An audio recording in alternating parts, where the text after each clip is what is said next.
মুখ্যমন্ত্রী মমতা বন্দ্যোপাধ্যায়কে নিয়ে অসংসদীয় মন্তব্যের জন্য দুঃখ প্রকাশ করলেন বিজেপির নেতা দিলীপ ঘোষ।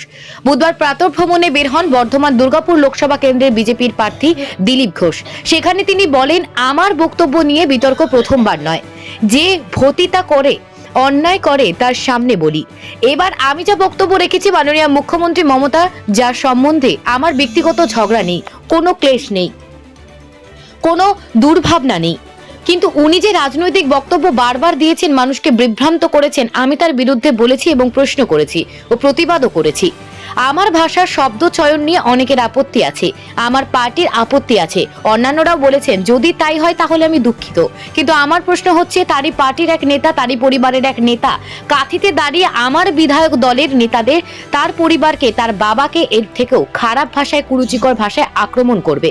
সেখানে কেন তার বিরুদ্ধে কিছু বলছে না টিএমসি? কোনো ব্যবস্থা নিচ্ছে না, কেউ কিছু বলছে না। শুভেন্দু অধিকারীর বাবা একজন বাংলার বর্ষিয়ান রাজনীতিবিদ, তাকে অপমান করা হচ্ছে, শুভেন্দু অধিকারীকে অপমান করা হচ্ছে, শুভেন্দু অধিকারী পুরুষ বলে অপমান করা হবে, তার কোনো সম্মান নেই। একজন মহিলা যা খুশি বলবে, কেবল মহিলা কার্ড ব্যবহার করা হবে। আমি তারই প্রতিবাদ করেছি।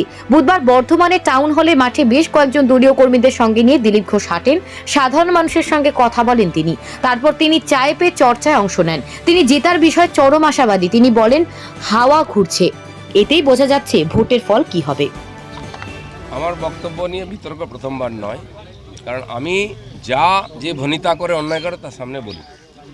এবারে আমি যে বক্তব্য রেখেছি, মাননীয় মুখ্যমন্ত্রী, যার সঙ্গে আমার কোনো ব্যক্তিগত ঝগড়া নেই, যার সম্বন্ধে আমার মনে কোনো ক্লেশ নেই, ক্লেদ নেই, কোনো দুর্ভাবনাও নেই, উনি যে রাজনৈতিক বক্তব্য বারবার দিয়েছেন লোককে আর বিভ্রান্ত করার জন্য, আমি তার প্রতিবাদ করে প্রশ্ন করেছি। প্রশ্ন হচ্ছে, আমার ভাষা শব্দ প্রয়োগ নিয়ে বহু লোকের আপত্তি আছে, আমার পার্টিও বলেছে, অন্যরাও বলেছে যে অসংসদীয়। যদি তাই হয় আমি তার জন্য দুঃখিত। কিন্তু আমি সঙ্গে সঙ্গে প্রশ্ন করব, তারই পার্টির এক নেতা, তারই পরিবারের এক নেতা, সে কাঁথিতে দাঁড়িয়ে গিয়ে আমার বিধায়ক দলের নেতার নামে, তার বাবার নামে এর চেয়েও খারাপ খারাপ শব্দ বেরোলো, গালাগালি দেবে। কেন আমার বিধায়ক দলের নেতার কি মান সম্মান নেই? তার বাপ তুলে কথা বলবে? তার বাবা বাংলার একজন বরিষ্ঠ রাজনীতিবিদ, এখনও জীবিত আছেন, তার মান সম্মান নেই? যাদের সুবিধারা নিয়েছেন তাকে নিয়ে যা চায় যা বলবে, তখন তো ওই টিএমসি কেউ প্রতিবাদ করে না। কেন তাকে করা হয় না, পার্টি থেকে স্টেটমেন্ট দেওয়া হয় না কেন? সেই জন্য রাজনৈতিক বক্তব্য আমি রেখেছি। আর দ্বিতীয় কথা হচ্ছে, এই ধরনের যারা শুরু করেছে, রোজ বাপান্ত করা হচ্ছে, কেন শুভেন্দু অধিকারী পুরুষ বলে তার সম্মান নেই, তার বাবার সম্মান নেই, কেবল মহিলা বলে একজন তার সম্মানের প্রশ্ন উঠবে, সে যা ইচ্ছা বলতে পারে, কথায় কথায় মহিলা কার্ড বার করা হবে। আমি তারই প্রতিবাদ করেছিলাম, এই নিয়ে আর কিছু বলার নেই। দল আপনাকে যা শোকজ করেছে, দলকে বা যে কেউ যেটা চিঠি চাপাটি অফিসিয়াল, তার অফিসিয়াল উত্তর আমি দেবো। দাদা, কৃষ্ণনগরে তৃণমূল প্রার্থী করেছে মহুয়া মিত্রকে, মহুয়া মিত্রকে তৃণমূল স্টার ক্যাম্পেনার হিসেবে রাখেনি। দেখুন, এটা ওদের পার্টির ব্যাপার। আর প্রার্থী পাওয়া যাচ্ছে না বলে দাগি প্রার্থী সব নিয়ে আসতে হচ্ছে, না পেলে বিহার থেকে খুঁজতে খুঁজতে গুজরাট পর্যন্ত যেতে হচ্ছে। টিএমসির সমস্যা, তারা দিয়েছে, পাবলিক ডিসিশন নেবে কাকে করা উচিত।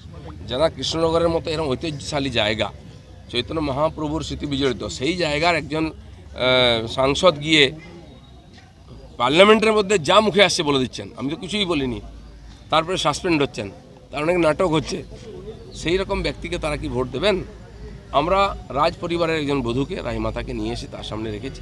ওখানকার মানুষের দায়িত্ব, তারা কৃষ্টি সংস্কৃতি বাঁচিয়ে রেখে ভোট দেবেন, নাকি এই ধরনের যে আজকাল রাজনীতি চলছে তার সঙ্গে। লোকসভা টিকিট না পেয়ে বিজেপি নেতার উদ্যোগে ক্ষুব্ধ, কি বলবেন?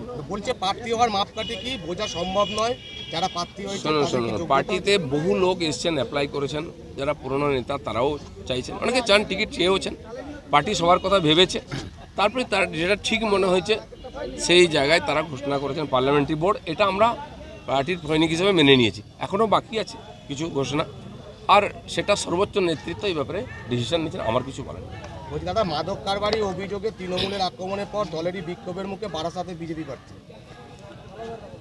দেখুন, সব জায়গায় কিছু ক্ষোভ বিক্ষোভ থাকে পার্টির মধ্যে। আপনারা দেখেছেন বসিরহাটের যিনি প্রার্থী হয়েছেন, সন্দেশখালীর লড়াইয়ের মুখ তিনি, সেখানকার লোকেরাই তার বিরোধিতা করছিল প্লাকার্ড নিয়ে। তারপরে তারাই বলছে জিন্দাবাদ, বিজেপিকে ভোট দেবো। তো রাজনীতিতে অনেক খেলা চলে, কেন হয়েছে কী হয়েছে ওখানকার লোক বলতে পারবে। আমি স্বপনকে চিনি, সে আমাদের পার্টির লড়াকু কার্যকর্তা, সে জিতে এসছে